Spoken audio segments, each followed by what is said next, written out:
Dame in gospodje, reporter Milan, sem ponovno na Sidi resnice. Veliko je bilo govora v zadnjih tednih tudi o tem zelo glasnem davku na sladke pijače, ki predlog je bil podan, potem umaknjen, zdaj se spet ne ve. No, v vsakem primeru pa sem izvedel iz prve roke, problem je seveda debelost že v osnovni šoli, ki je nad evropskim povprečjem tukaj pri nas v Sloveniji in s tem ukrepom želi vlada to tudi na nek način regulirati. No, izvedel pa sem tudi, da se ustanavlja že neke vrste inšpekcija, ki bo te stvari pregledovala in sicer v okviru carine, ki ima zdaj vedno več pristojnosti in z mano sta bodoča inšpektorja. Dobro jutro, lepo zdrav. Dobro dan, Jože Brumen. Pozdravljeni, gospod Brumen. Slavko Knez. Lepo zdrav tudi vam, gospod Knez. Kako bi lahko recimo zdaj na najkrajši način vidva razložila, kaj vi ste oziroma kaj boste, vaša služba? Ja, no, zdaj čisto na kratko, inšpektor za debele smo, ne? Dobro, no, Jože, samo malo. Dajte mene, prosim, spoštovati. Ja, okej, izvolite. Ja, no, povedal sem samo. No, počakaj, Joža. Mi smo v ustanavljanju, zdaj se učimo, gremo skozi nek proces usposabljanja. To je zelo občutljiva stvar, namreč morate vedeti, naši otroci v osnovnih šolah imajo prekomerno težo in mi smo v bistvu neke vrste inšpekcija za prekomerno težo.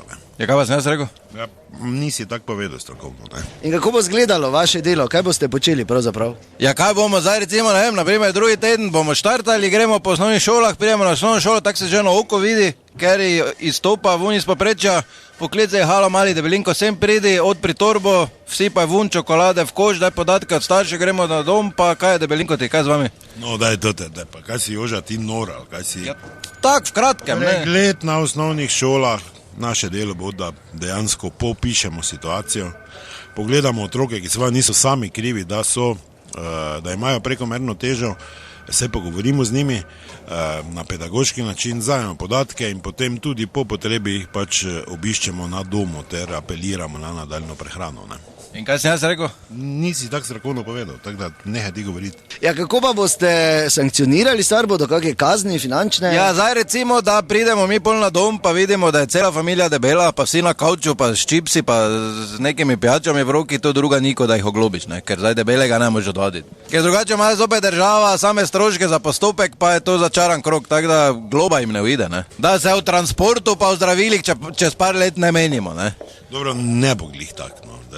Dajmo biti normalni, no. Če bo potreba, da obiščemo starše, tudi pač in ugotovimo dejansko stanje, so tu druge posvetovalnice v zdravi prehrani, sem pa tja. Jaz, da bi takoj iz prve nekomu globo, predno vzroku ne vidimo napisal, to je seveda nesmisel. Ja, valjda, ti boš posvetovalnico poslal, tam se bo 1 uro menili, pol pa vsi skup složeno lepo na hamburger, pa 4 litre neke pijače, sladke, ne, pijače. Dobro, ni ravno tak, no. Ja, kaj pa še kako drugo vaše delo? Boste samo hodili okoli po šolah in na dom? Ja, dobro, zdaj recimo, ko bomo mi šli na šole, pa tu po mestu bomo hodili zdaj z avtom, ne, bomo po večini peš hodili, tako da že po sami poti do šole, ne, bomo že na samem mestu takoj opozorili, ne, in to glasno, da bo vsi slišali, ne, kaj je debeli, ti nas boš vse pojedel, recimo, nekaj v tem stilu. Ker to je vzgojen moment, ne. Ja, no, daj sigurno se zdaj po ulici ne bomo drli, to definitivno da ne.